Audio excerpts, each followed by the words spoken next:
नमस्कार, मी doctor Milind Joshi, paediatric laparoscopic surgeon आणि urologist, happy kids hospital Jalgaon येथे कार्यरत आहे। आज आपण जाणून घेऊया व्हिडिओ असिस्टेड थोरॅसिक सर्जरी या पद्धतीची माहिती। व्हिडिओ असिस्टेड थोरॅसिक सर्जरी याला इंग्रजीमध्ये VATS किंवा व्हॅट्स प्रोसिजर असं सुद्धा म्हणतात।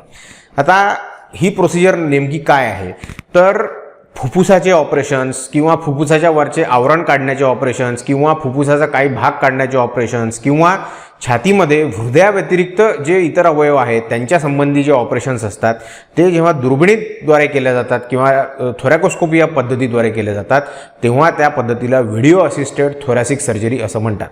तर नेमकं असतं काय तर आपण जर कन्व्हेन्शनली पाहिलं तर फुफ्फुसाच्या ज्या सर्जरीज होत्या किंवा ज्या छातीमध्ये असलेल्या अवयवांचे जे ऑपरेशन्स होते ते सर्व पहिले छाती उघडून किंवा मोठ्या चिऱ्याचे ऑपरेशन्स असायचे आणि मग नंतर या प्रोसिजर्स केल्या जायच्या। आता हे छातीचे जे चिरे असायचे हे कधी लॅटरल साईडला असायचे, कधी समोरच्या बाजूला असायचे। तर व्हिडिओ असिस्टेड थोरॅसिक सर्जरीमध्ये ह्याच सर्व हे सर्व ऑपरेशन्स आता दुर्बिणीद्वारे करण्याची पद्धत विकसित झालेली आहे। आता याच्यामध्ये छातीमध्ये मोठा चिरा न लावता केवळ 10 मिलीमीटर, 5 मिलीमीटर किंवा 3 मिलीमीटर असे लहान लहान छिद्र विविध ठिकाणी छातीमध्ये करून त्या छिद्रांद्वारे वेगवेगळे जे आमचे इन्स्ट्रुमेंट्स असतात त्यांच्या सहाय्याने ही दुर्बीण शस्त्रक्रिया यशस्वीरित्या केली जाते।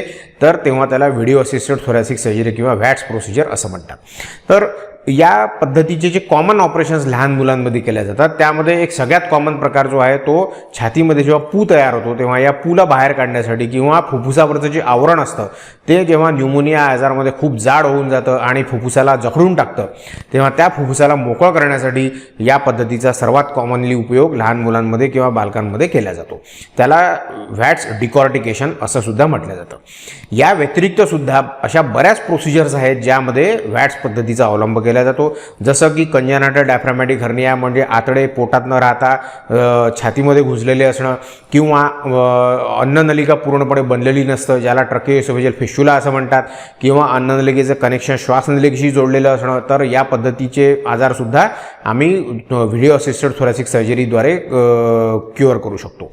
त्या व्यतिरिक्त फुफ्फुसामध्ये एखादी गाठ असेल किंवा फुफ्फुसाचा एखादा भाग काढायचा असेल किंवा छातीमध्ये ट्युबरकुलोसिस किंवा कॅन्सरच्या आजाराचे काही गाठी असतील आणि त्यांचं सॅम्पलिंग जर आम्हाला करायचं असेल किंवा थायमस नावाची एक ग्लँड असते छातीमध्ये तिच्याशी संबंधित काय आजार असेल किंवा ब्लड वेसल्स ज्या छातीमध्ये असतात आपल्या म्हणजे रक्तवाहिन्या मुख्य त्यांच्याशी संबंधित काय आजार असेल तर अशा किंवा जी अन्ननलिका असते त्या अन्ननलिकेच्या काही गाठी असतात त्या काढण्यासाठी अशा विविध प्रकारच्या ऑपरेशनसाठी आता व्हिडिओ असिस्टेड थोरॅसिक सर्जरीचा वापर केला जातो।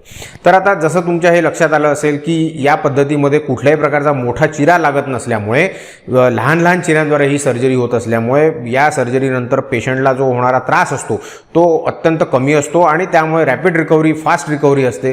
म्हणजे सर्जरी जरी तेवढ्याच सिरियसनेसची असली तरी पेशंटला चिरा छोटा लागत असल्यामुळे जो पोस्ट ऑपरेटिव्ह पेन म्हणा किंवा पोस्ट ऑपरेटिव्ह जो हॉस्पिटलमध्ये असणारा स्टे असतो त्या सर्व पद्धतींमध्ये खूप जास्त रिडक्शन होत असल्यामुळे पेशंटचा खर्चसुद्धा वाचण्याची खूप चांगली शक्यता असते। तसंच या ऑपरेशननंतर लागणारा जो औषधांचा खर्च असतो तो सुद्धा पुष्कळ प्रमाणात लिमिट होतो। पण प्रत्येकच पेशंटमध्ये किंवा प्रत्येकच वेळी प्रत्येक आजारामध्ये ही पद्धत वापरता येईलच असं नाही। त्यामुळे ज्युडिशियसली कोणत्या पेशंटमध्ये या पद्धतीचा अवलंब करून पेशंटला त्याचा फायदा द्यायचा याचा निर्णय पेडियाट्रिक सर्जन हे तुमच्या बालकाला तपासून आणि त्याच्या निदानावर अवलंबून ठरवत असतात। पण सामान्यतः फुफ्फुसावरचं आवरण किंवा छातीमध्ये जमा झालेला पू किंवा कंजेनाटल डायफ्रॅमॅटिक हर्निया, इसोफेजियल ॲनास्टोमोसिस किंवा फुफ्फुसाचा एखादा भाग काढणं ज्याला लोबेक्टमी म्हणतात किंवा फुफ्फुसातल्या गाठी काढणं अशा प्रकारच्या आजारांमध्ये या पद्धतीचा वापर आता पुष्कळ सारे पेडियाट्रिक सर्जन्स भारतात करतात आहेत आणि यशस्वीरित्या त्यांच्या पेशंटला याचा बेनिफिट देतात आहेत। अर्थात या सर्व पद्धती म्हणजे सेंटर टू सेंटर व्हेरिएशन असतं, ज्या ठिकाणी या पद्धतींसाठी लागणारा ॲनास्थेशिया उपलब्ध असेल, सर्जनचं स्किल असेल आणि या पद्धतीच्या सर्जरीसाठी लागणारी चांगली जी एक इमेज सिस्टम किंवा कॅमेरा सिस्टम असते ती जर अवेलेबल असेल तर ही सर्जरी व्यवस्थितरित्या आणि विदाऊट एनी ॲडिशनल रिस्क बालकामध्ये केल्या जाऊ शकते। त्यामुळे तुमच्या बालकाच्या आजारासाठी जर तुमच्या पेडियाट्रिक सर्जननी व्हिडिओ असिस्टेड थोरॅसिक सर्जरीचा ऑप्शन जर तुम्हाला दिला असेल तर तुम्ही कुठल्याही प्रकारचा संकोच मनामध्ये न बाळगता त्या ऑपरेशनसाठी संमती देऊन आपल्या बाळाला त्याचा फायदा करून घेतला पाहिजे, जेणेकरून या प्रकारच्या ऑपरेशन्सनंतर जो पोस्ट ऑपरेटिव्ह पेन असतो, हॉस्पिटलचा स्टे असतो, तो तुमचा कमी करता येतो, बाळाचा कमी करता येतो आणि रॅपिड रिकव्हरीची अपेक्षाही करता येऊ शकते. तर ही झाली व्हिडिओ असिस्टेड थोरॅसिक सर्जरीबद्दलची माहिती. ही तुम्हाला जर आवडली असेल तर हा व्हिडिओ लाईक करा, शेअर करा आणि आमच्या चॅनलला सबस्क्राईब करा. धन्यवाद.